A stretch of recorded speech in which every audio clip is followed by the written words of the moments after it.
Thank you. We're going to close the executive session and reconvene the public meeting. The purpose of the executive session was to discuss pending litigation and real estate transactions pursuant to RCW 42.30.110(1)(IC). There was no action taken by the commission during that executive session. And now we'll open the public meeting. Roll call. Commissioner Briscoe. Here. Mr. Shepherd. Here. And Commissioner Bell is here. And just a point of procedural preference, I'm the vice chair taking over the chair role today because Commissioner Briscoe is Working. Out of town. Not what was going to come out of my mouth. Thank you for saving me. So I'll be leading the meeting. Commissioners, I do have one requested change to the agenda, and that is that we pull action item number 3, which has to do with the implementation agreement number 2 with the Lummi Nation.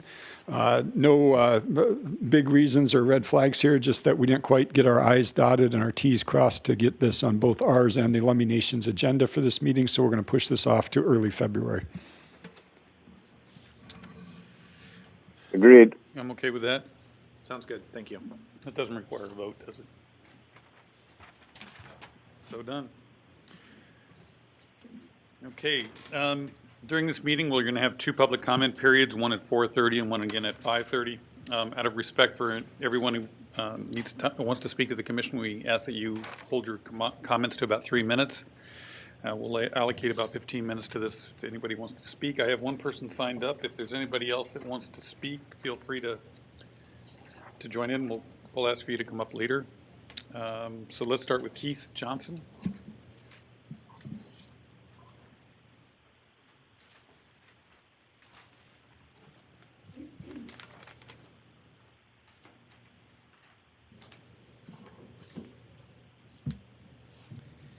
Hello, I'm Keith Johnson on the fishing vessel Golden North, Bellingham, Washington. I lived here my whole life. Netlocker 513. So I'm basically unwilling to give up my Netlocker if you guys are in fact going to take it from me, because I don't have a fish ticket in the last 2 years. But I did trawling and purse seine fishing. I quit purse seine fishing when they had the buyback in 2001. And I continued to do trawling until the state came along and took my opportunity to trawl away from me. And I did a few things since then. I did some crab tendering in 2015. But I asked for support from the port on trawling back in 2011 or so, 2012, somewhere in there. And I came to the commission. I handed off a couple of different letters. And so I think you should support the fleet. You have a nice picture of a trawler right in of a local inside Blaine trawler right in your Squalicum Harbor office. It's Larry Waters. You have a picture of him on his boat, the Marianne Gale, and his brother Bill Waters on the Tulip, all the fishing they did. They said of Bill Waters, they said if his toilet plugged up on his boat, he called Tri-County Engine to come help him fix it. I've been a mortgage customer for 40 years. I've had my locker since that building was new. It's my wood shop for my boat. I'm rebuilding the bow of my boat right now. My table saw and all my tools are in there. My fishing gear, my trawl gear is still there. I really like my net locker. I'm really sad about this, to get a letter like that, and really you guys should sign it and not Kyle Randolph. I did dockside sales off my boat down here at the harbor. I brought a lot of people down here to buy flounder and sole from me. That's my principal fish. Flounder, sole, dogfish, cod, skate. And that was a vibrant little thing for weekend selling during the summer and having people come down. And then it all got stopped over rockfish. And I'm like, a no rockfish boat. Commissioner Briscoe said, he at the Whatcom Commercial Fishermen's meeting, he said they built the port, or the Army Corps of Engineers, but he referred to the Army Corps of Engineers to build the port So I say that's a reference to the Jones Act and a reference to the Merchant Marine Act of 1936. I qualify. My vessel qualified. My vessel's built in 1920, the same year the Jones Act came out. And since I have a vessel there and I'm trying to get trawling open again, and I will get it open, I really hope that you do not take my net locker away from me and just hand it off to somebody else. It's stealing it from me. Please do not steal it.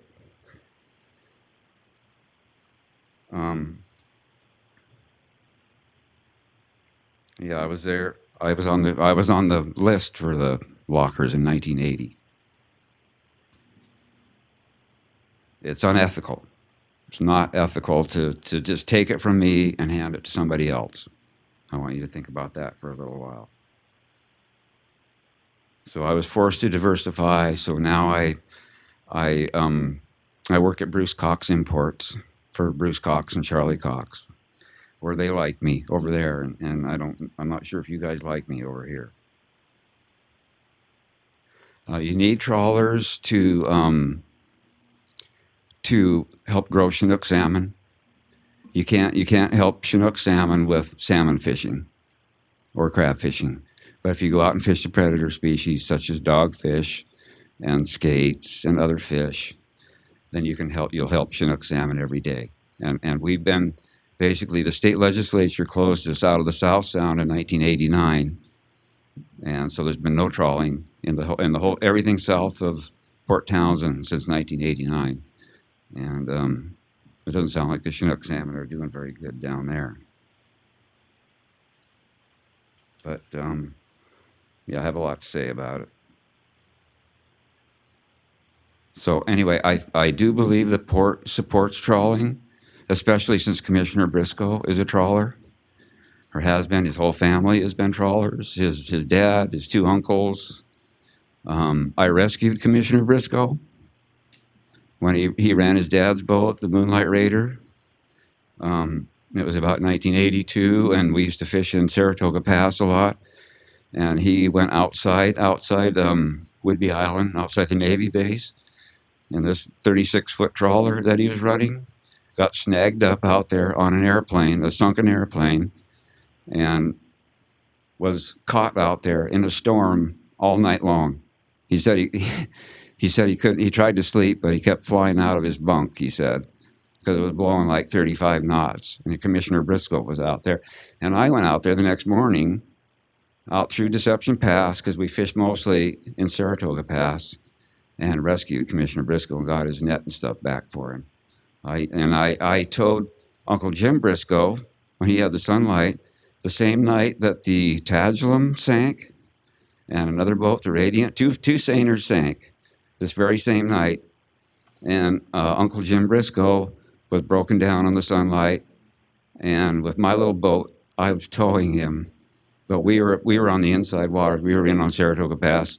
Frank Mouliot on the Tadulum, which is actually Mouliot spelled backwards, in case you were wondering. But he sank, and his brother Vince Mouliot rescued him.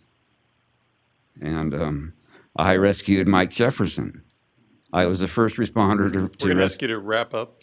Yeah. We understand that you've got some Well, history. I have a long history here, and I am unwilling to relinquish my net locker so somebody else can just take it from me. Thank you.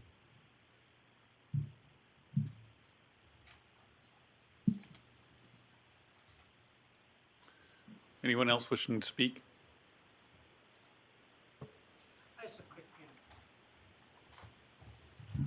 Hello, Commissioners. My name is Atul Deshmani. I'm the newly elected PUD Commissioner, and it's good to meet you all. I'm looking forward to the broadband study.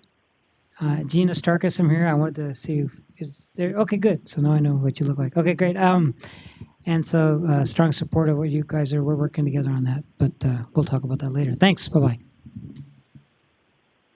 Great, thanks, Atul. Congratulations on your election.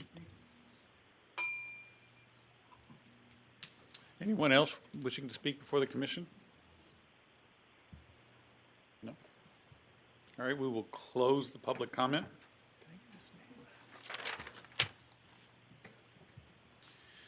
and move on to the consent agenda. Commissioner Briscoe, can you still hear us? Yep, hear you fine. Great.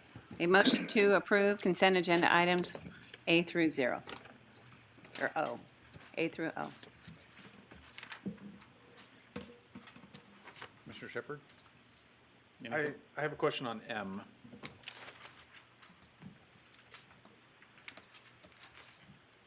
Mr. Briscoe, do you have any? Oh, I thought Commissioner Shepherd had a question. Oh, he does. I just thought you might weigh in. I'll just go ahead. Mine. I was just wanting an update. Shirley, we had talked about some of the repairs and maintenance needs on that facility and Matt's facility. And I'm just wanting to get a little progress report on how we're doing with some of those and where we see the timeline for any future ones.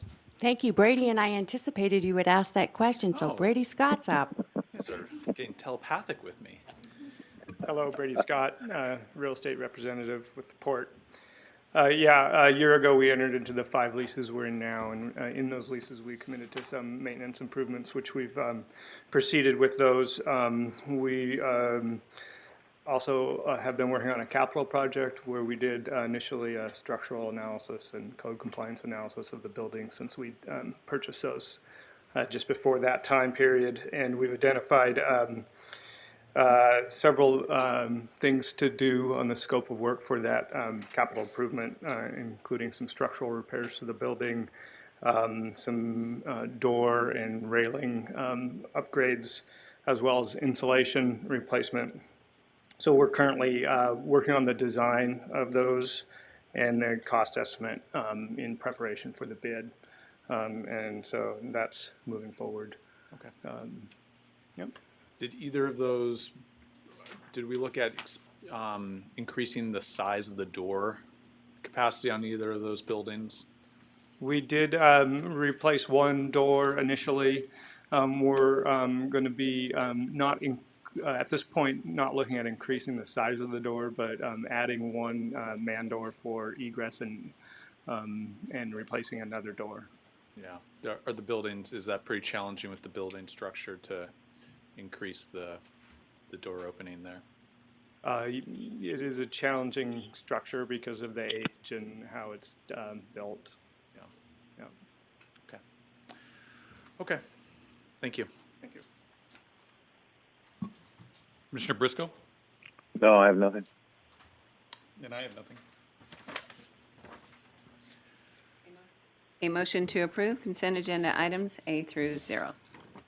It's an O. It's A through O.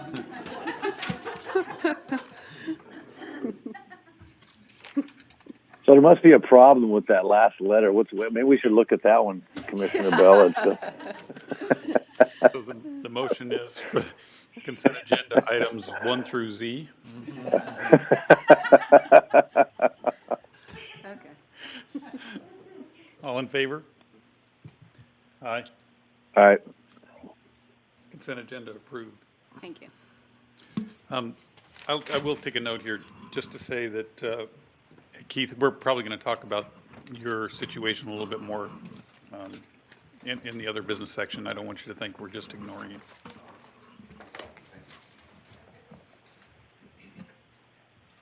Legislative update. Mr. Hogan. Good afternoon, Commissioners. Mike Hogan, Public Affairs Administrator. Today I'm happy to welcome Ben Buckholtz with McBride Public Affairs. McBride is our lobbyist firm that represents the Port of Bellingham down in Olympia. As you know, the legislative session is gearing up to start on Monday, and so we look forward to a productive and fruitful session. Ben's going to give us an update about what to look forward to and what we have in store. Just a quick note, McBride not only represents the Port of Bellingham, but also the City of Bellingham and Whatcom County. Together we develop a joint legislative strategy. We've done this for a number of years as our legislators in the 40th and 42nd really appreciate that. I think last year there were over 1,400 bills that were introduced.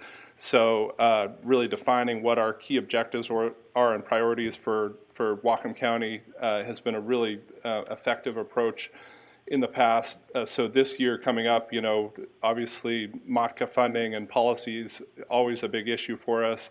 Broadband will continue to be a big issue. CURB funding, we've talked about trying to get some money in the capital budget for the feasibility study on the hatchery project. So all those will be up. Will be down for Washington Public Ports Association's Port Day on January 29th. And we'll make sure to get you guys a briefing packet ahead of time to see what bills are being introduced, what the key issues and message points for our legislatures will be. But at any rate, Ben is here to talk about the 2019 session and what we have to look forward to.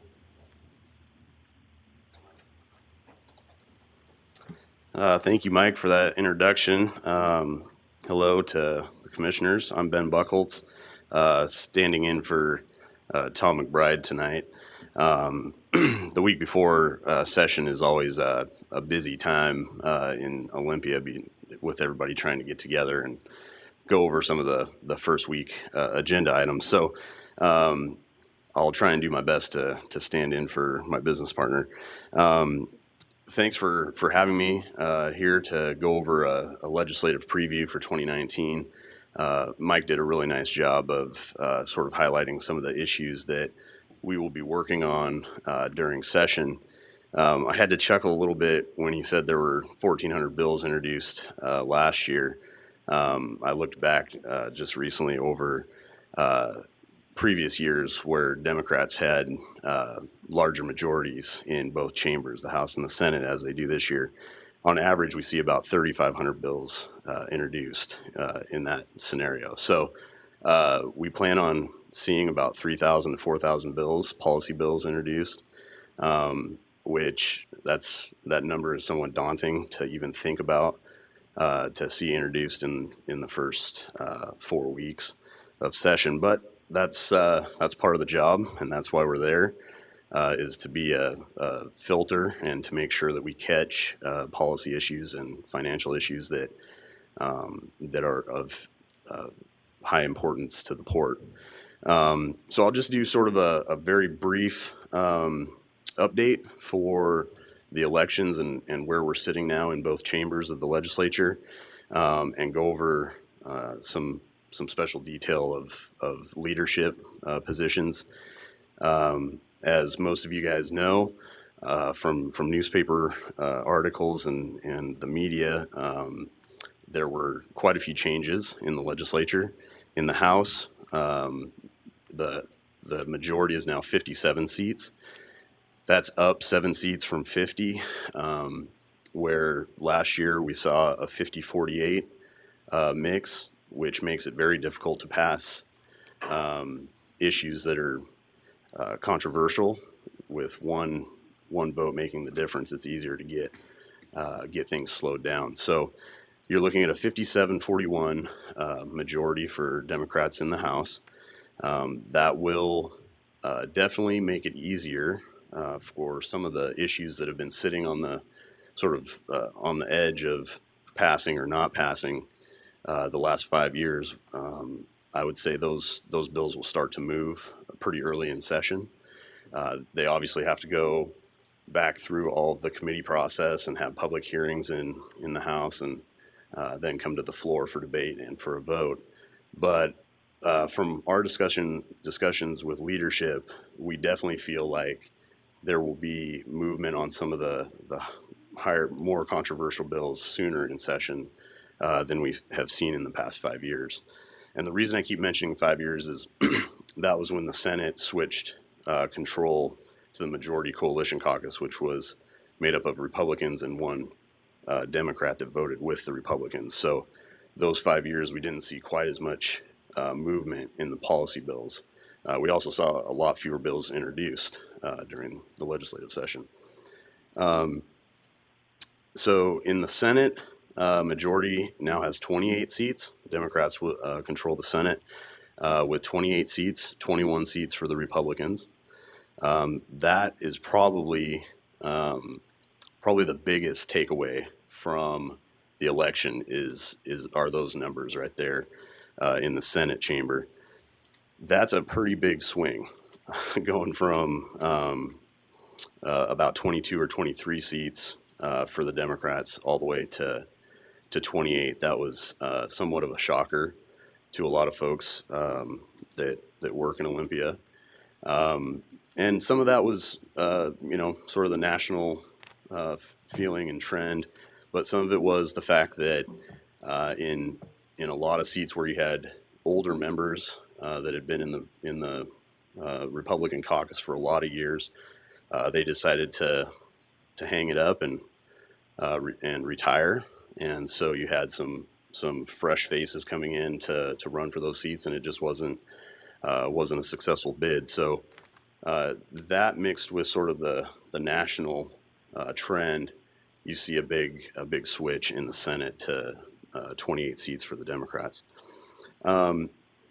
The other piece that's worth mentioning here, and this is some of the details sort of inside, baseball, but the House Speaker, Frank Chop, was elected for the 13th time out of the heart of Seattle, 41st district, I guess it was, and 13 consecutive elections. He'd been Speaker of the House since 1999, second longest serving House Speaker in the country. There's one other gentleman, can't remember which state it is, but has been there since 1996. Speaker Chop, just after his election, was elected to another 2-year term as House Speaker, made the announcement that he would be resigning from that position after the first year. So Speaker Chop will serve this session, and then sometime, we haven't been given the exact detail of when it will occur, but his resignation from the Speaker position will happen somewhere in the fall. So that also sort of ties back into the fact that there's a trend developing within the majorities that it's becoming sort of a younger caucus for the Democrats, more women, more minorities holding seats. And so I think all of those variables have caused, have equated to the situation where Speaker Chop thinks it's time to hand it over to someone else. So we've heard a few names that have been kicked around for folks that may be interested in running for Speaker position. A couple women that have served long terms in the House, and a couple other names that would be good folks. So it'll be interesting to see how the politics of that plays out over the session, and sort of who moves into the lead position of leading the caucus through some of the difficult debate that they're going to have. And so with that, Speaker Chop always, his priority issues were low-income housing trust fund.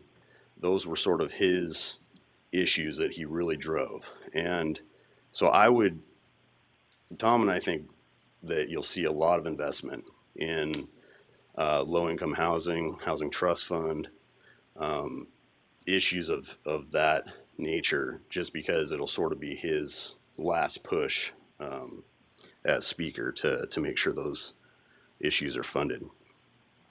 So that'll be good. That'll be an excellent thing for the area, for the city of Bellingham, for the port. Any new investment in the housing trust fund is a good thing for the area.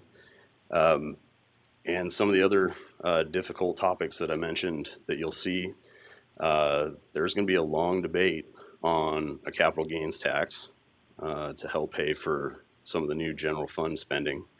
And I'll get more into that when I talk about the governor's budget proposal that came out on December 13th. But there will be some very detailed debate on several important issues this session. And we always try to be optimistic and upbeat about the timeline of 105 days, which is the session we're going into will be 105 days, starting on Monday. And but it's tough to mention this year in the capital gains debate that'll take place, some of the climate change funding measures will have a lot of debate, including how to restore ORCA numbers. That's going to be a long conversation, long debate for both chambers, but I think you will probably see at least one special session, maybe two, maybe three. I think with this being Speaker Chop's last session as Speaker, there will be less pressure publicly for the House Democrats to wrap up the debate quickly. In previous years, the public opinion poll was sort of what pushed them across the finish line on some of these conversations and debates and votes. With that variable removed for their leader, I think you could see a pretty long legislative session this year, which isn't necessarily a bad thing as long as you get that conversation so that it's a good one and you do things right and the budget is drafted properly. That's the most important part. So I'll sort of dive into the governor's proposed budget that came out on December 13th. First off, it's 22% more spending from the last 2-year budget. We were at about $44 billion over the last 2 years. Going forward, 2019 to 2021, his proposed budget is $54.4 billion. So that's a big number. That's by far larger than most of us expected his proposal to be. I think it caught some of us a little flat-footed. We were expecting somewhere around maybe 48, maybe 50, but 54.5, that was a big number. So you'll see new spending of about $10.7 billion. And the capital gains tax that I talked about, we can get into as much detail of that as you want, but that raises about $1 billion over the 2-year period. You would also see a B&O tax rate increase on service type jobs, lawyers, accountants, any folks that fall into the services category. That raises about $3 billion over the next 2 years.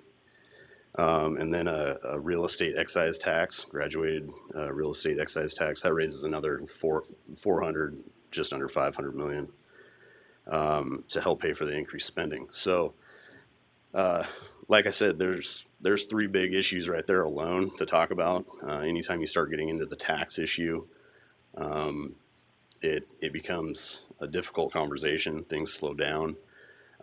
Like I said, the makeup of the chambers will probably speed that conversation up a little bit, but anytime you're going to pass a tax, you want to make sure that at least the conversation is done right, and so that tax is implemented properly.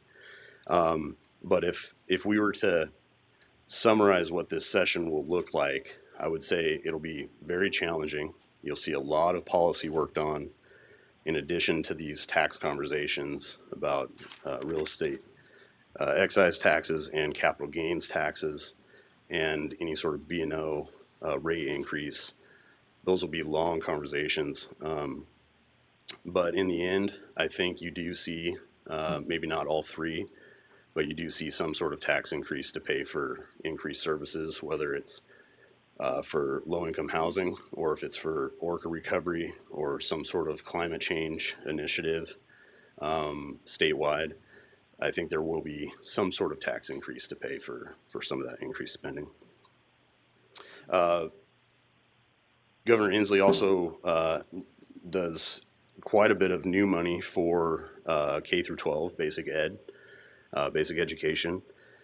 You see about almost $5 billion in his budget for basic education. About $2 billion of that is teacher salary increases. We're still sort of grappling with the McCleary decision and exactly how to pay for those increases. So that's gonna that's just going to be another added variable to the conversation for getting wrapped up with session. That'll be a big issue. Wanted to mention at this point broadband. The governor's budget includes 1.2 million, which is, I mean, that's a small number for some of the other investments that he makes. But I think the key here is to know that this is an issue that has a bigger sort of spotlight put on it this year, especially being specifically called out in the governor's proposed budget. That was something we were happy to see. Whether it's enough or not doesn't really matter. The fact that they're talking about it and that will help us with our conversation, we were happy to see that. So 1.2 million to create the statewide broadband office.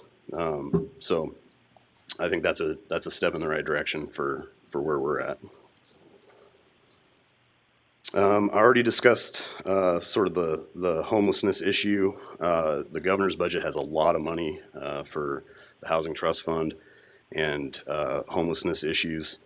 About $250 million of investment to try and solve, or I guess solve is the wrong word, but to try and help homelessness folks and get everybody directed towards housing and services that they need. So that if you're making a list, you can add that to one of the very important issues that they're going to have a conversation about during session. We talked about the capital gains tax and the B&O tax increase and the new REIT.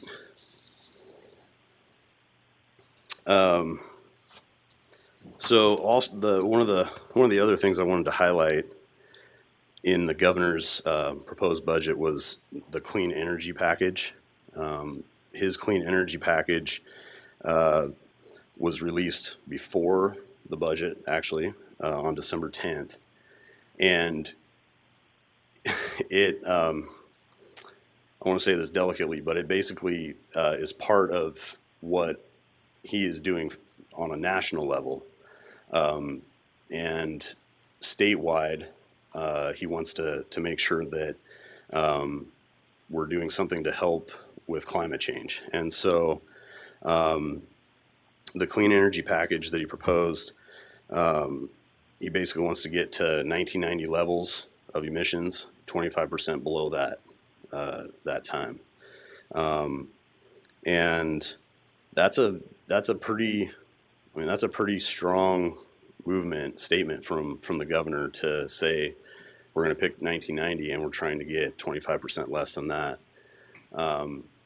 And having worked with the governor over the past 8 or 10 years, even since he was in Congress, he's very passionate about climate change, about clean energy. That is his main issue. And I think if you see a presidential run from him, which I think we will at some point pretty soon, that will be the main issue that he runs on.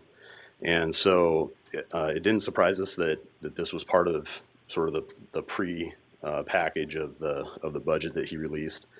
But that'll also be a big conversation during session. That'll take up a lot of time.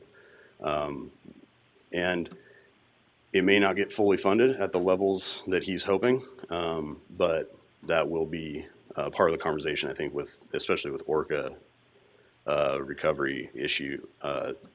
The clean energy package will be part of that conversation. Mental health has been a big issue for the past few years, especially with the Western States hospital situation. We lost some federal funding there. They've had several, issues with staff, numbers below where they want. So again, about $200 million investment is going to be made in mental health. Again, just a good thing that we're talking about it. Whether or not it gets funded at those levels is part of what we do session for is so that we have those conversations and leadership can work out the details of exactly what they want to fund those levels at. But just having those conversations probably sends it in the right direction. So the last thing I wanted to discuss with you was, well, a couple things. One of them is MACA, MACA funding. I think that issue and funding will be part of the conversation of the clean energy package, part of the climate change issue. And again, anytime we're talking about MACA, it's a good thing. Anytime we can have an open discussion about the issue and about needing more funding for solid projects that can be cleaned up, that's a good thing, and we're headed in the right direction when we're talking about it. I can't tell you what the funding numbers will be, where they'll end up in late April, but I can tell you that it's one of the priority issues for us. We're always in those conversations, in the meetings, and monitor the situation and participate as much as we can. So MACA is always a high priority issue for us. Capital budget requests, we've been working on getting, there's a form that you have to fill out when you make a capital budget request, and staff is still working out the details on that. But whatever capital budget requests we have, we always will submit those, work with members, and make sure that we get into the capital budget for whatever requests we have. And I just want to talk about two final things, and then we can do questions. But the rural airports improvement initiative, that's an issue that's been around for a couple of years. I think it's actually starting to get some traction now. And I realize that doesn't totally apply directly to Bellingham Airport, but on the flip side, it is part of the Aviation Caucus. It's an issue that littler airports are very interested in. I think it's an issue where we can gain some goodwill from House and Senate members participating in those conversations, if nonetheless just to monitor and to be able to report back to you guys about how that conversation is going for some of the smaller airports. I don't think it's ever a bad thing to bank up some goodwill from those members of smaller rural districts. I think that's always a smart move. So, and then the final thing I'll mention, Senator Hobbs, he's the transportation budget rider in the Senate. He chairs, Senator Hobbs chairs the Transportation Committee and is the lead budget writer. He released about 4 weeks ago, or maybe 5 at this point, a proposal for a 10-year transportation package. Funding source on that would be a $15 per metric ton carbon tax, very similar to the initiative that was on the ballot in November. It would it would also include a 6 cent a gallon gas tax. It would raise about $14 billion over those 10 years. And I had a conversation with him shortly after that was released, and I sort of said he's sort of a fun guy to work with, but his takeaway was he wasn't sure it was even going to get off the ground the way it was written, having included the carbon tax and what had happened on the ballot and whatnot. And anytime there's a gas tax, he gets really nervous. He understands the dynamics to that, but so he's going to push on this. He's going to work with other members. He's the type of guy that'll make changes however folks see fit. But $14 billion over 10 years, it would go to fund bridge improvement, highways, freeways, roads, local roads. Senator Hobbs has always felt like there's this void of sort of surface streets, local surface streets that have been overlooked and which for trucks and port services and movement of goods. He's a big fan of making sure the roads are good for folks like that. So it'll be interesting to see where this ends up. This could be one of those issues that takes a couple years. That's sort of the feeling I'm getting from him and other members I've talked to about this issue. But sometimes it takes a couple years to get the best things done. So, but something to keep on the radar. Just wanted you guys to be aware of it going into 2019 session. I think I'll stop there, and if you guys have any questions, I'm happy to answer or try to answer them. You might want to pull up a chair.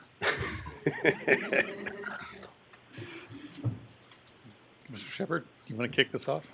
Sure. Thanks, Ben. I've got a question on a Department of Ecology grant that we had applied for. We're trying to track some of the progress of getting this grant line funded. As we understand, Brian, you might be able to help me remember the exact name of the grant. It seems to be a budget building exercise that Department of Ecology is working for. The grant is to take contaminated sites and clean them up and then make them available for affordable housing. Sounds like it might be something of interest to members in the chambers, and we're trying to track how that budget funding process is happening because we've applied for a grant and we don't know if we're going to get it, and that getting that grant is really dependent on ecology being successful in getting that funded. Can you remind me of the name of the grant, Brian? Yeah, thank you, Commissioner. That was the Healthy Housing Grant. So it was a combination of kind of a joint partnership with the Department of Ecology and the Department of Commerce, from what I understand. And the way that I understood it was that they were kind of waiting for this budget cycle now to kind of kick off they were seeing for if there was interest and available properties that could apply for that, and then they'd start this kind of lobbying for that during this session. So. That's what it's called. And actually, coincidentally, we're meeting with Jim Pendowski up here next week as well, so I'll be bringing that up with him as well. Okay, great. Yeah, so I think Brian did a good job on sort of describing the way the cycle works with a 2-year budget writing year that we're going into here. And basically, now is when the big pieces are put on stage and presented to all the members. There will be a huge amount of hours in committee having public hearings on every fiscal and policy issue that is introduced to the legislature between now and late March. And so even departments fall into that. So departments usually try to get into the governor's budget, and I will have to look if this number's in there or not. It wasn't something that I saw right off the top. But every department gives the detail of what sort of funding level they're looking for. The governor usually tries to meet those funding levels, and then it's up to the legislature to try to work out the details of exactly how much money will go to Department of Ecology or Commerce or whichever department it is. So I'll have to look into that. And that's something that, when you guys are in town, we obviously encourage you all to come to Columbia. But that's something that, if it's not to the level that Ecology wants, then that's a situation where we can help them lobby for a higher number. Okay, great. Well, that helps understand a little bit of the process, and appreciate you looking into it. Really, that's it? Well, for now. Commissioner Briscoe? I'm good. I'm not. You mean he didn't explain all that enough to you? No, I'll put a disclaimer on this, that this is a 90% personal opinion, to which I notice that our attorney is looking at me, and right now I think he's deep. I think he right now is deep in prayer. No, he's getting the gong out. He's going to gong it. Yeah. So from an economic standpoint, and I'm going to say this again, this is personal. I can't think of anything that would harm us more than a B&O tax. I'm not a B&O tax, a capital gains tax. And it seems to surface anytime we have good times. And I would say the same thing about a gas tax. They're really easy to pass when gas prices are low. And as an investor in this community, I guarantee you put a 7 to 9% capital gains tax, and all of my investments leave the state. And I can say that there's no incentive for anybody to bring investment here if that goes through. So again, I speak for this investor, and I have a microphone, so you get the benefit of that. And I will say the same thing about a gas tax. I can't think of anything more regressive than putting a tax on something people need to get to work. And again, it always surfaces when gas prices are in the $2, $2.50 range. You don't see it when gas is at $4 to $5. So those are the things that I think hurt us from a economic standpoint and from a job viability standpoint. I also say that about putting a B&O tax on the service industry. It's got a small margin to begin with, and to add a tax to the gross to an industry that's got a very, very low margin seems to me to be foolish. If they want to drive the service industry out of business, the best way to do that is through an extensive B&O tax on their gross, not on their net. And then you're going to hit real estate again. And it's not that I'm against taxes. I'm just saying that we're here to create jobs and we're here to create business. And if we start to put capital gains tax in and we start to put an excise tax in, we're going to see real estate investment in this state leave the state. And I speak from personal experience on that. Next, we are truly interested in a hatchery, and I will speak from the port here, and trying to help the salmon enhancement effort.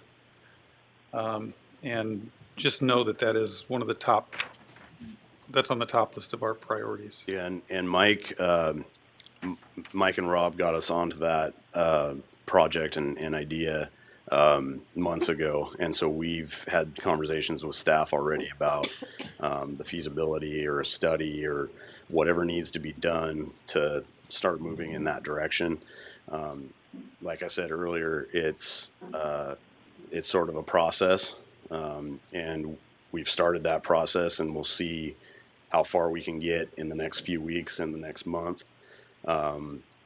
while budget writers are coming up with those line items for the capital budget. So, or even if there's somewhere else we can find that funding or stick it in as a line item, that's what we're working on. So, but I did want to let you know that that it was brought to our attention months ago, and has begun. The work has begun already. So to try and get some funding. So.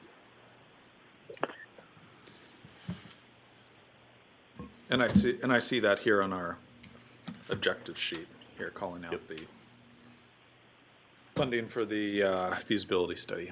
Right. So. And then the last one is a personal anecdote.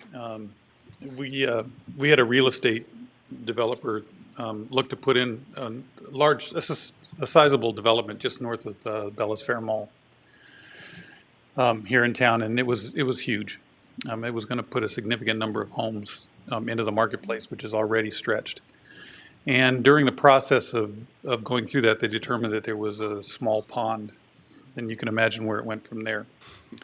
Long story short, there were a lot of investors. There were a lot of homes that were going to be built. And because the collective runoff from that site could not be put right back into the stream that it came from, which, by the way, is about as wide as the span of my fingers, it's not going to happen. And it could have been a significant relief. And I've got to believe that there's a better way to go about accomplishing the goal that was set out to be accomplished. It clearly was not a salmon enhancement stream. And so the way the law is written did not work for us in this particular instance. And it took a number of houses off the market. So I'm just hoping that we can get some common sense. I know- There you go. There you go. to steal from my Commissioner Briscoe, my fellow Commissioner Briscoe, I hope we can get some common sense into some of this, because that was a huge development that would have relieved some stress. And we hear over and over again that housing is the number one issue. And when the roadblocks continue to be taxing real estate, environmental regulations that don't apply to a certain area, restricting it, that sticks in my craw. So that's all I've Yeah, got. thanks for those comments. And one thing I'll say to all of that is that I think you're going to have some great conversations with members this session in Olympia, and I say that honestly, and that's why we encourage you guys to come down, meet with our delegation, but meet with capital budget writers, meet with operating budget writers, and talk to them about those issues in the detail that you just gave. And that's exactly what those folks are looking for. That's what those members need to hear from the ground, folks that are here and know the details of the in and outs, type details. So that's just sort of a segue into my pitch. Make sure you come down a couple times, or however many times you feel you want to, and talk to legislators about stuff like that. And that's also why you have us. I mean, we're going to talk to them also, but sometimes hearing from the folks right here on the ground, that's even more key to the whole battle. So. Yeah, and I think, to follow up with, we've been wrestling with the tax issue, and I think it's gonna, it's not an easy conversation for any of us to have, but, one of the choices we made locally here in this commission is not to take even a 1% tax increase, because we are recognizing the impact that taxes are having across the board for people. And, one of those studies that I continue to look at is when Washington consistently gets ranked as the #1 most tax regressive state in the entire nation. And I think we see that. We see that at the localist level here. We are the most local level of government, and seeing those impacts on people. So whenever we're looking at how to restructure and have those tax conversations, to be mindful of trying to implement some relief in that regressive nature of our taxing structure. So that's going to be one of the messages that I'm excited to carry forward with our delegations. Good, And excellent. it seems like some of that is in the governor's plan, and not all of it's going to be easy, though. Right, that's exactly right. And like I started out with, we try to be optimistic about the timing of session, but you can already start to understand just the conversation here about all the pieces of the debate that there will be, and why we could see a couple special sessions, because people want to talk about it. And it was mentioned, but the fact of the matter is, you're right. When gas prices are low and the economy is humming along pretty well, you start to see a gas tax conversation. You start to see some real estate tax conversation. When things aren't so good, then they settle down. But we've sort of, we got a perfect storm right now of fairly low gas prices and really hot real estate sector. And so it's going to be a long conversation. And those never get reversed when the situation is reversed. When gas is at $5, you don't see somebody taking taxes off our gases. So Commissioner Bell, I'm going to have to agree with your earlier statements. I wasn't going to say anything, but I guess I got to get on board. As soon as our political leaders figure out that they got to quit getting in everybody's pocket and figure out how to pay for stuff other than taxes, just like we do here. We're trying to figure out how to put people to work. We're trying to figure out how to make this port make more money without going to the taxpayers. That's what Governor Inslee is supposed to do. And here he is going to everybody's pocket. I mean, it seems to be a favorite with our political leaders. And the common sense thing you touched on, I don't know what happened to it all, but it's gone away with a lot of things, just as you speak to that development. I mean, there's got to be medium ground for everything, but yet we seem to go to the extreme opposite ends all the time and never meet in the middle. I think that taxing has got to stop. And as gas prices, I don't know, we got low gas prices. I'm out in Westport. It's $3.57 a gallon. That's not low. I see it on the way out here in Elma, $3.49. So I don't know where the low gas. We got some low gas prices. Maybe if 261's low. But this governor's new budget to me is, when you explain that, and I'm sitting here thinking about that, it's like, yeah, his way of paying for that is to go to our pocket. If you're going to come up with a budget like that, you should have a plan to pay for it other than off the sweat of other people's backs. That's my opinion. I knew I could fire him up. Just a matter of time. Yeah, and I will also say that the same goes for some of the carbon tax issues. If we noticed with the sugar tax in Seattle, there was a news article yesterday that came out and said, well, surprise, surprise, the price of Pepsi's higher. It gets passed on to the consumer. So if we can figure out how to accomplish these goals without hurting the little guy, that's important. Anything else, Commissioner Shepard? I just have a process question about when this is developed, is this primarily developed with the three agencies at a staff level? Or do electeds at the county and city craft this document here? It's a good question. It's crafted at the staff level. This is similar objectives that we've used for the past couple of years, a few little tweaks for language. It's more of a general guidelines. At the city, they actually go through, the city council approves them. The county doesn't.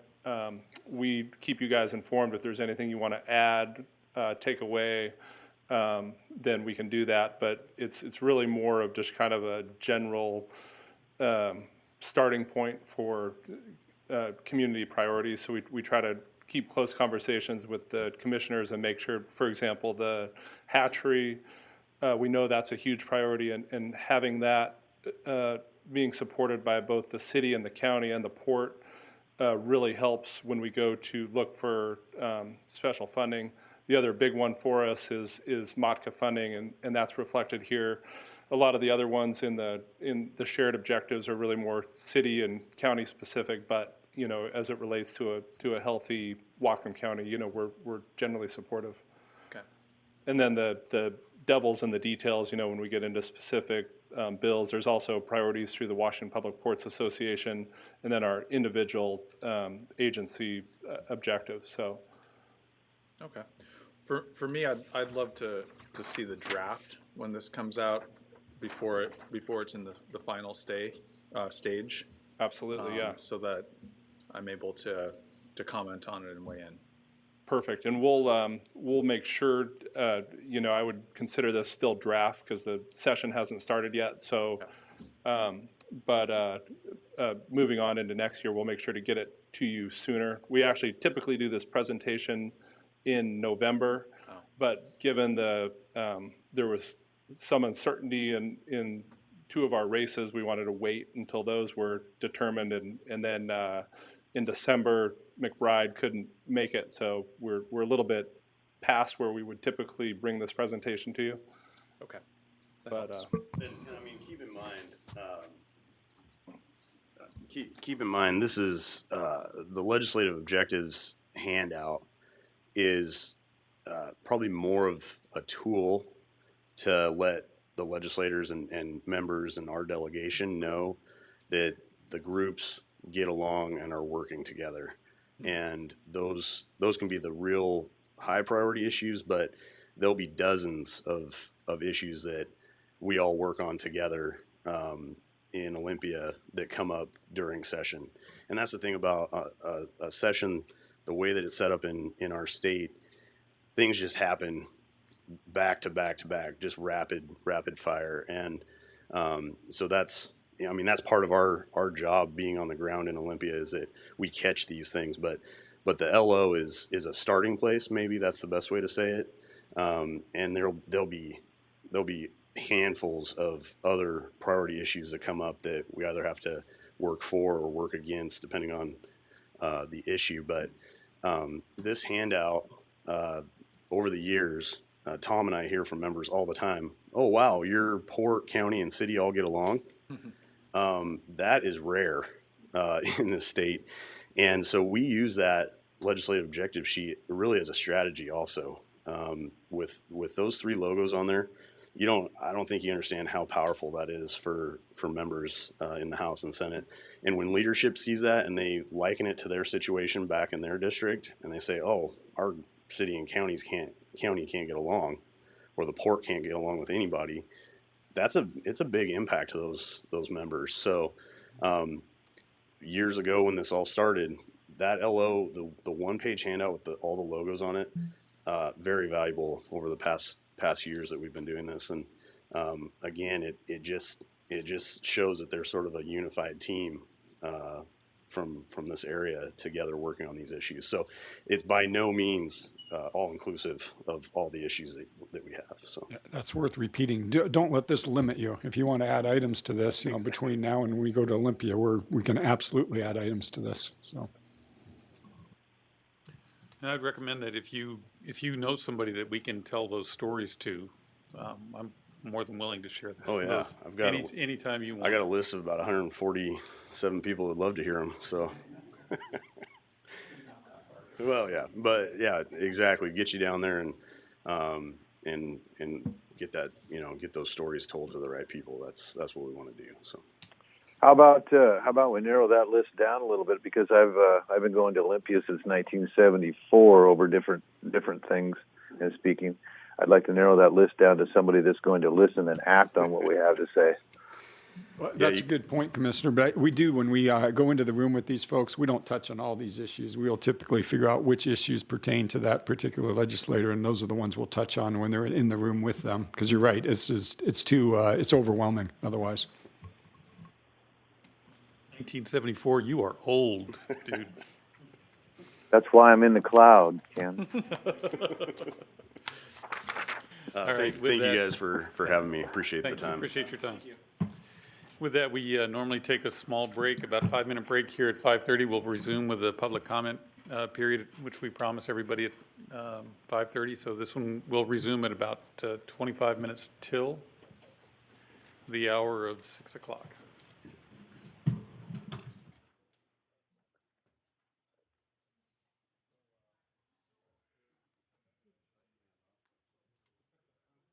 Is that when the little hand is on the 5 and the big hand's on the 8? Will you be calling in or standing by, Commissioner? I'll call back in. Thank you, Diane.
Port Commission meeting. And I'm going to start with a couple of announcements. I'm going to announce the Marina Advisory Committee meeting is going to be Tuesday, January 15th at 6 p.m. in the Harper Chambers building here on Roder. The Technical Airport Advisory Committee meeting is going to be January 24th. That's a Thursday at 9:30 at the airport in the GA conference room. And then the Bellingham International Airport Advisory Committee, the BIAC, is going to be Thursday, the 24th as well, at 5:30 p.m. in the same GA conference room at the Bellingham International Airport. And now we also allow time for public comment at this section of the meeting. Anyone wishing to speak before the commission? I have one. I know he was already here. He already spoke. He already spoke. That's a tool. He announced himself and left. Anyone else? Okay. Let's move on to the action items. Commissioner Briscoe, are you still with us?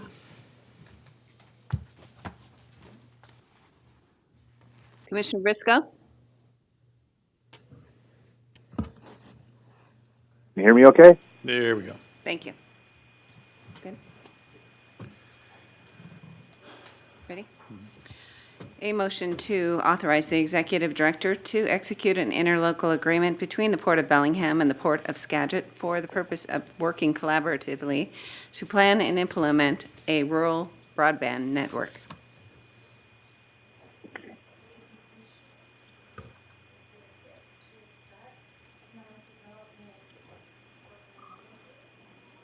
So for the purpose, you have an updated packet, the interlocal agreement. Minor changes is just that we removed the draft watermark. So that is the only update and on that. So yes, I'm asking for us to enter into an interlocal agreement with the Port of Skagit. As you may recall, we received a $50,000 grant from the Community Economic Revitalization Board from the Department of Commerce to do a rural broadband feasibility study. And at that beginning, we were working with the Port of Skagit. They were a big partner in helping us get that grant. They are ahead of us in their feasibility. They've already received their grant. They've begun construction, and so they were a big part of that.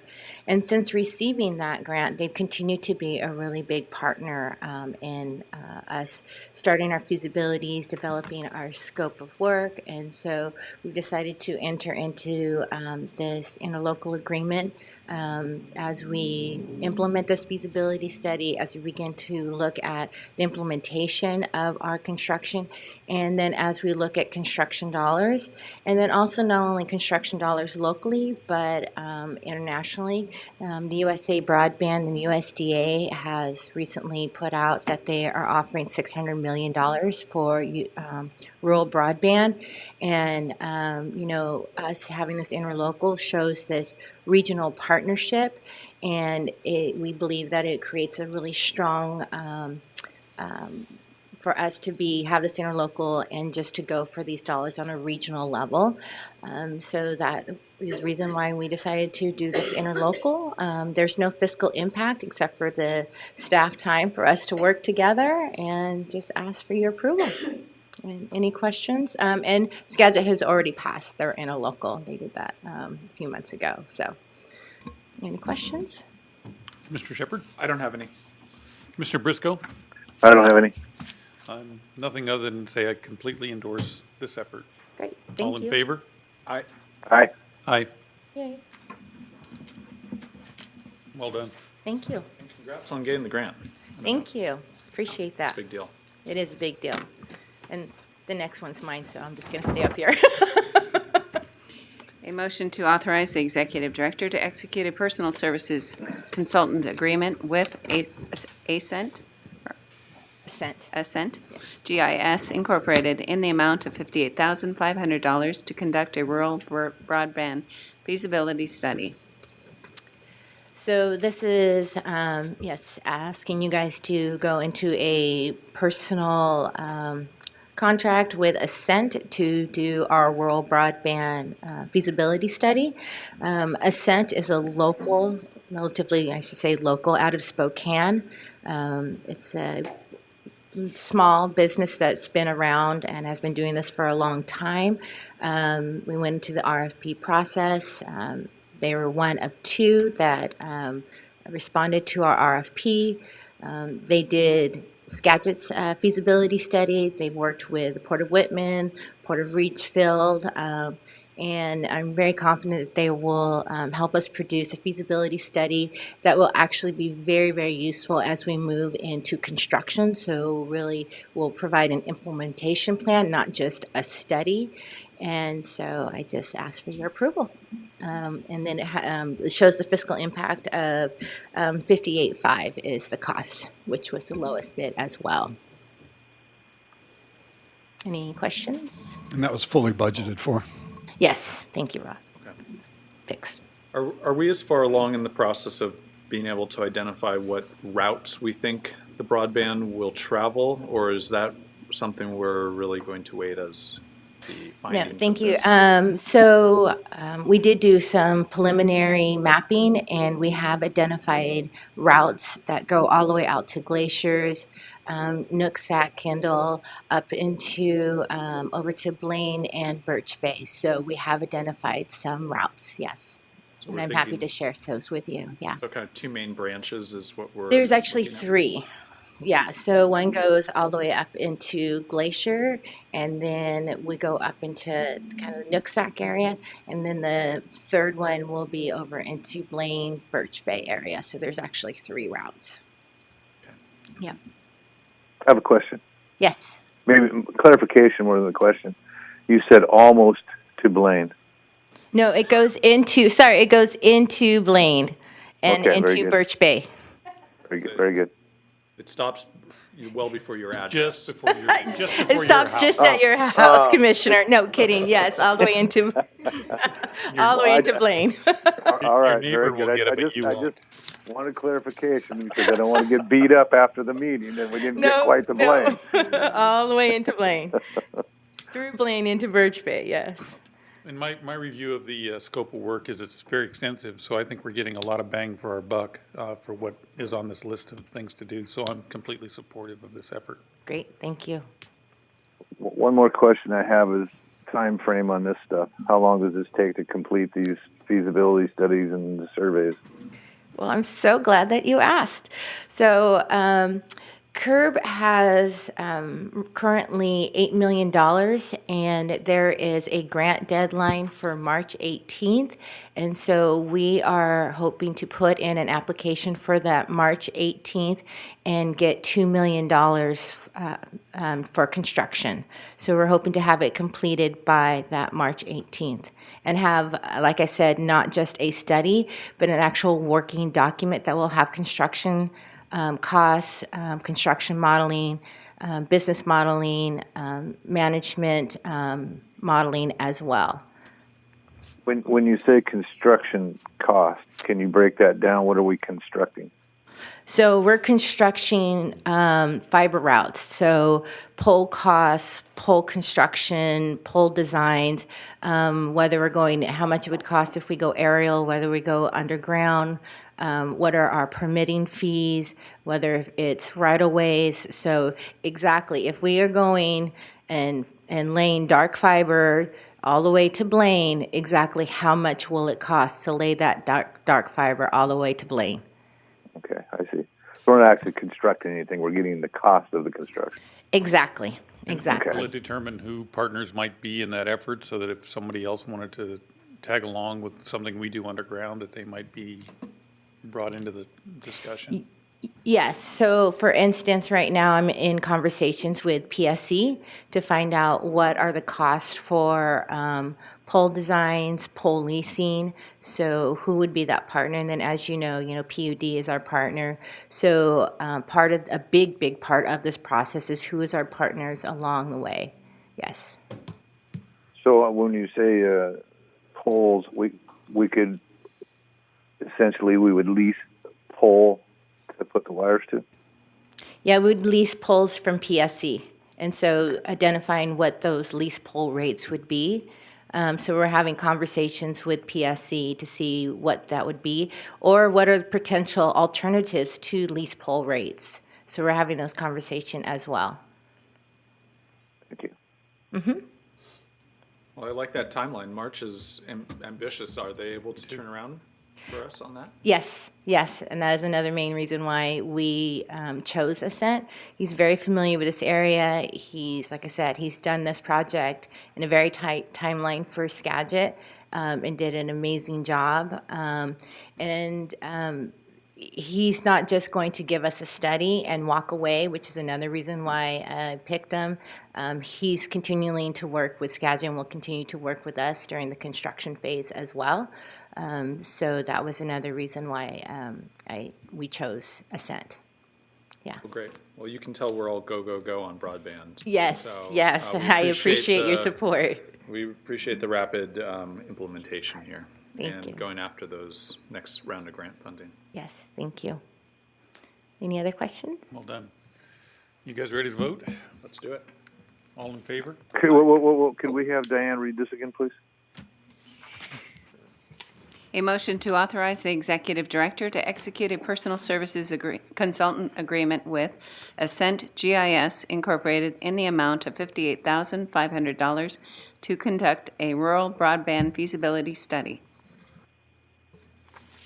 All in favor? Aye. Aye. Thank you. Thank you. Action item number 3, Brian? No, pulled. Well, I guess we're done. Done. Any other business? I think Well, we do have to, we do have to address the issue. We can do that first. Let's go ahead. Mr. Briscoe, I kind of want to hear your take on this. well, there isn't really a take on anything yet. I don't think it, and Keith, I apologize for not getting back to you on the phone. I've been buried and I really didn't have any answers for you yet. I've been thinking hard about the situation, your situation in particular, and several situations there in the lockers. I don't think that anybody's ready to make a hard decision on some of this stuff yet. It's still being talked about as far as I know, unless somebody's made a move without talking to the commission, and I don't believe that's done. I certainly want to talk with you. I don't want to see us get into using the broad paintbrush to take care of all the problems. I think that we have some individual circumstances that need to be dealt with, and I don't think we can deal with them tonight at this meeting. I think we still have a meeting or two left publicly, I believe, to deal with this, unless I'm wrong, but I don't think I'm wrong. No, you're correct, Commissioner. And certainly, Keith, the other day at the meeting when we were at the hatchery there, things got kind of ruffled and you didn't get a chance to speak, and then you left. I thought you were going maybe to the restroom and coming back, and you didn't come back, which was unfortunate because I wanted to talk to you there at that time about it. I don't think anyone wants to throw anyone to the wolves on trying to get things taken care of and in order, get our house in order, so to speak. So please understand that there's been no decisions made. I believe in your instance of what we're going to do. I certainly haven't. I've been tussling with this and haven't come to a conclusion of how we fix things. So, and I understand the plight of having the fishery taken away. And also, I thanks for coming out the next morning and getting me off that snag. So, Commissioners, if I can kind of recap where I believe we're at, because this came up at our last meeting, and quite honestly, because of the holidays and other schedules, we haven't made much progress on this. What the next step here is for us to get this group of what I'll call stakeholders back together. We met in, I think it was November, We need to get them back together to meet again. I think Commissioner Briscoe, with the fishing schedule, that became a little difficult this week. At the last meeting, I indicated it was going to happen the first week of January. We're going to have to find a common time to do that. After that group meeting of stakeholders comes back, staff will then take that feedback and come back to the commission with recommendations on how we go forward. Now, when we sent out these letters to Mr. Johnson and to other people, we knew there'd always be exceptions to the rule. We knew we weren't going to be able to paint this with a broad paintbrush, that we were going to have to take it almost on a case-by-case basis. So my recommendation is that we add Mr. Johnson's case to that basket of goods, and we bring it up again with the stakeholders, and then come back to the commission with a final recommendation. And Alan, if I've spoken out of turn, please correct me. Alan Birdsall, manager of marinas. And no, Rob, you didn't speak out of turn. That was perfect. I just wanted to mention just a couple of things that, one, really got to give hats off to the marina staff on both sides. They've taken a lot of heat. Most of the folks that we've dealt with the letters have been cordial, some, disappointed, but able to work through it. The staff's been yelled at, cussed at, just shy of threatened. And they've stuck through it, stayed professional all the way. So hats off to the marina staff and the harbor masters for dealing with that as we follow through with it. As Mr. Johnson has indicated, he's one of the exceptions on the list. Anybody that has a reasonable request to have an exception, we're adding them to the list. And at this point, we have 30 or more conditions, possible exceptions on the list that we've got to take through and walk through, because they're all valid at one way or another. And as Commissioner Bell has said, that we want to make sure that we're doing the right thing. And as Commissioner Briscoe has indicated, it's not going to be easy and it's going to be tough, and it has been all of those. So we're not making any broad brush decisions. We are moving through it. And we do have next steps, people we've not heard back from that we got to try to get back in contact with through registered letters. Phone calls haven't provided any kind of response, or bad phone numbers. So we still have more people to go, try to contact so that we can get a full picture of what we're looking at. Anything to add? I'm going to say, first of all, thank you. First of all, I feel like the general who sent the young boys out to war, and you guys are taking the hits and the shrapnel and getting carted away on the kitty litter. Oh, where are we going with that? On the litter, and so we put you in harm's way, and your handling it was a lot of grace, and we do thank you for that. On another note, I just wanted to, Mr. Johnson, I kind of wanted to talk about a couple of things.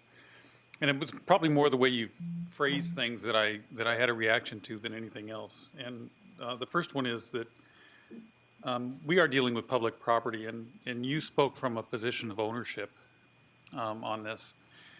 And the first thing you need to understand is that this isn't about liking you. You said you guys don't like me, but the others do. We don't even know you, so I would love to sit down and discuss why Bobby got stranded at some point. Because I guarantee you I would like you. So it's not about liking you. It's also not about ownership, because we are the owners of the public property, and it's our job to be the stewards of that public property. And you talk about this web locker as though it's yours and you own it, and that we're stealing something from you. And I had a reaction with that, because we're not stealing it. We own it, and we're letting you use it at a discounted rate. For the purposes we set aside. And we were very fair in our assessment of what we thought were the right criteria for which to set the staff on. And we knew that the first time through this, there were going to be people who were affected in a negative manner. You're one of them, and we're going to work through that in a rational, compassionate way. You need to understand that we do care about the tenants. And we do care that the right people stay there, and if there's a valid reason, we want to be there. But the accusation that we might be stealing something from you it couldn't be further from the truth. First of all, you don't own it. Secondly, we wouldn't take it without a just reason. I know the staff well enough. I know these people well enough.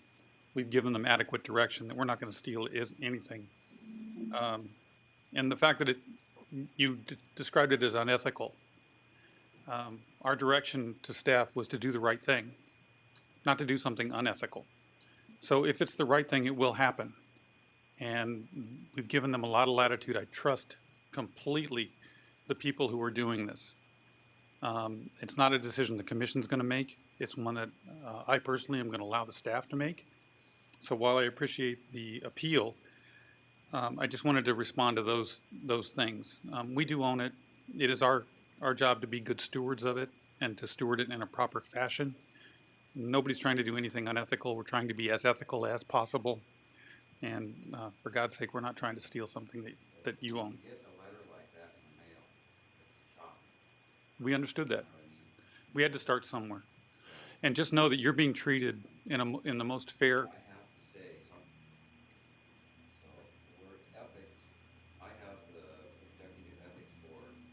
Can we get you onto a microphone? I'm sorry. This is filmed on YouTube, and unfortunately, when you talk without a microphone, the folks that are watching it can't hear anything. So, And thank you.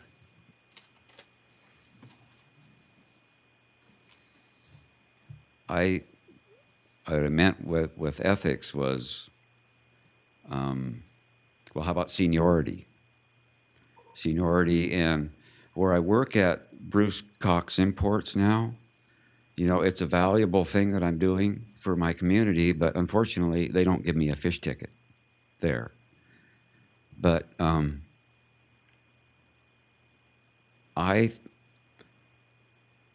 yeah, as far as steel, that's what it feels like. You know, it does. I'm not saying. I'm saying it's just it's the initial shock, but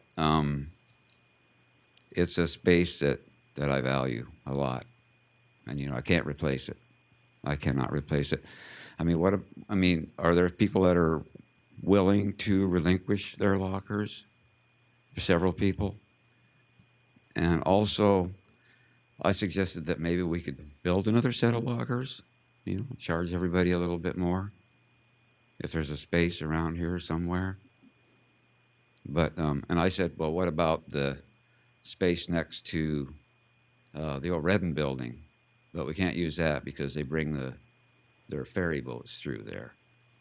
But that would be a nice little space right there, and it's pretty close. So if you could just, you know, get the lockers away from the people that don't need them, you know. And as I said, I still have a vessel in the harbor, and I think maybe a lot of people with lockers don't have vessels in the harbor. It's a bit of difference. But if you could just charge us a little bit more, build some more lockers maybe, and then some people are willing to relinquish their lockers. I just, right now, you know, and I'm sorry I said, you know, mentioned the word ethics, but actually that goes to, you know, me losing my fishing rights, for the state to do prohibition on trawling after all of those years, and not just downsize us, say you can get 10 or 20,000 pounds a month, sign on to a best fishing practices sheet, be careful about rockfish, be careful about crabs. And then I have the best protein too. I mean, I had basically a niche thing that nobody else has around here. I had the fresh local starry flounder. I had chunky starry flounders that were like up to 10, 12 pounds. Pacific sand dab, sand sole, English sole. I like to say I certainly have the prevention for cancer, if not even the cure for cancer. One of the keys with like starry flounder is that you don't just eat the flesh, you eat the roe from the fish. And so I like to think I'm part of the whole healthcare thing. And then to have that taken from me is bad. And also, I mean, that's a lost opportunity. And also, if you look at like sockeye fishing, they're like 8 years in between having good opportunity to fish for sockeye. So, you know, that's kind of not such a good thing anymore either. But, I just want you to know that from my perspective, we've got the best people working with this, and you will be treated fairly. In well, this process. also, I think I can get trawling open again, and I can do it. Like for instance, they're paying the sport fishermen to fish these northern pike minnows in the Columbia River system, a bounty on these fish, and they want to kill seabirds and all kinds of stuff like that. And then they won't let us go out here and fish for dogfish and skates and other fish that prey on salmon. But see, that's how you can bring back Chinook salmon. But the Bonneville Power Administration funds this northern pike minnow fishery. But so I think I'm going to go to them. But I'm also going to go to Bellingham Cold Storage, the Fuel Dock, Homeport Seafoods, San Juan Seafoods, Tri-County Engine, Yorkston Oil, McAvoy, and see if I can put together a coalition to get trawling open again. And then I'll have a fish ticket.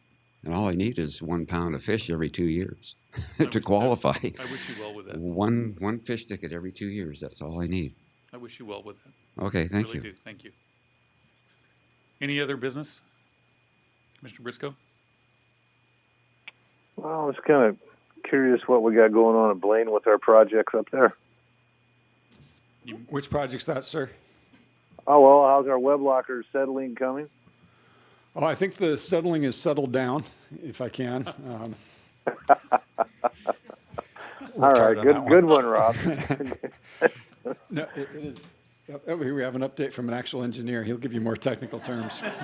That's very technical. Good evening, The Commissioners. dirt's bottomed out. Commissioner Briscoe, this is John Gibson, project engineer. The latest data that we've received from the surveyor indicated that 2 of the locations are still settling, but 3 of them did not settle in the last month. So Mr. Fix is correct that we are settling down. So 2 out of 4 isn't bad, is what you're saying? 2 out of 5? 2 out of 3 out of 5, 5. correct. I'm sorry, I couldn't hear you. 3 out of 5 stopped settling altogether, and 2 are still moving slightly, but I understand the movement is as much as it was before. Correct. The rate has slowed. So what are we looking at for a timeline here? Well, since you were able to authorize consent agenda item H tonight, that is going to allow RMC Architects to proceed with the design of the water main in Milholland Avenue. And at the same time, they'll be repackaging the bid set for the web house and the associated stormwater. So our goal is to have this back out to bid in March. Okay. All right. How about down at the Westman area? What do we got going on down there for our stuff? Are we going to hold that up for the web locker timing wise, or what are we doing there? So say that again, which project? Walsh Marine. Oh, the building? Yeah, we're going to move forward with that, or is that going to be held up at the same? Nope. We should be going full speed ahead on the building for Walsh Marine. I don't see any holdup on that. I'm not sure if I've reported back to you, but we did get EDI board recommendations for that funding, and it'll go in front of the county council, I believe, next week for their approval for final funding. So no holdup at all on the Walsh Marine building. Just to add a little bit onto the web locker building, although we are going to go out to bid in March, I believe we're still on track for an October move-in date. Is that correct? That's roughly correct. It could reach as late as November or December. We're still reaching out to some of the contractors. We want to make sure that we're providing enough time that we can get good rates on the building. So move in before the end of the year. Okay. All right. Thank you. All right, and I only have one. I spent a little bit of time today at the airport. I wanted to go out and meet with our employees from TSA. They're not port employees, but they're federal employees from TSA, Border and Customs, and up in the tower, our air traffic control. It's not my decision, it's not any of our decision about the federal shutdown, but I did want to just recognize and thank those employees for continuing to work. They're not being paid. I know for most families, 1 or 2 paychecks is a big deal to miss. And so it was helpful for me to hear some stories about how people are handling this and how people are experiencing this time. What I did notice is that everybody was working with a smile, and people were moving traffic through. People were handling the situation well. Our customers and our travelers at the airport were being treated professionally and without delay. And that was clear. And a number of people said, we're here and we're smiling. And it was really true. And I wanted to, just in a public way, call out the good work that we're seeing there. Again, these are not our employees. We don't pay them. They work at our airport. They keep our airport in operation, allow people to use that facility safely. And we're going to keep managing and keep observing this situation. There have been now 2 significant letters from unions that represent both pilots. Over 61,000 pilots sent a letter to the president and congressional leadership about their concerns with safety because of lack of personnel. And the Air Traffic Controllers Union of 21,000 individuals sent a similar letter. And I think our airport is in a better situation because many of our TSA workers are part-time.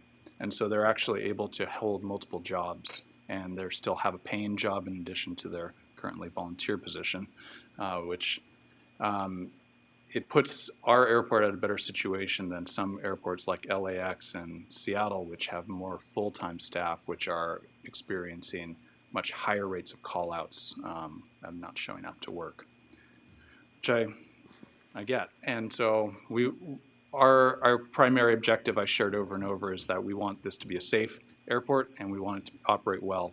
And if safety becomes a concern because we don't have enough people to maintain that, that's something that we're going to take a hard look at. And we're going to make sure that that airport operates in a safe manner. I don't see anything else for us to do on this. We're not going to absorb, we can't pay them, they're not our employees, but again, I do want to thank them for their work. Thank you, Commissioner. Yeah, the Homeland Security team, our employees, the airline employees, they're all a great example of why we have the best airport in the nation. So I leave from BLI tomorrow morning, go to LAX. Are you saying that I can leave here fine, but I may not get there? Don't leave security. The last thing, I just wanted a quick update on the storm. Yeah, we fared really well, Commissioners. It's something I do owe you an update on. Typically I'd be on the phone with you after a couple windstorms like that, telling you about hundreds of thousands of dollars of damage and the insurance claim that we're going to have. And I'm happy to report that really outside of some beach erosion in Fairhaven and a hangar door at the airport, everything else was really minor in scope. And I don't even believe we're going to have an insurance claim. We may, depending on the value of that beach erosion, but that's something we'll have to make a determination after we see what those numbers come in at. But again, very minor damage. Again, we have a deductible of $25,000 for these things, so we have to exceed that number by a bit before we're going to make an insurance claim. So less than, I would say at this point, less than $25,000 damage. Unbelievable. I mean, you're talking about, the magnitude of damage up in Birch Bay and other areas of Whatcom County and 140 mile an hour wind speeds up at Mount Baker. We got really lucky in this storm, so. Commissioner Briscoe, anything else? No, I guess my final comment would be it's sure interesting that our government can hold this country hostage like they are right now. It's pretty pathetic. And that's all I have on that. Mr. Shepard, you done? And I am done. Meeting adjourned.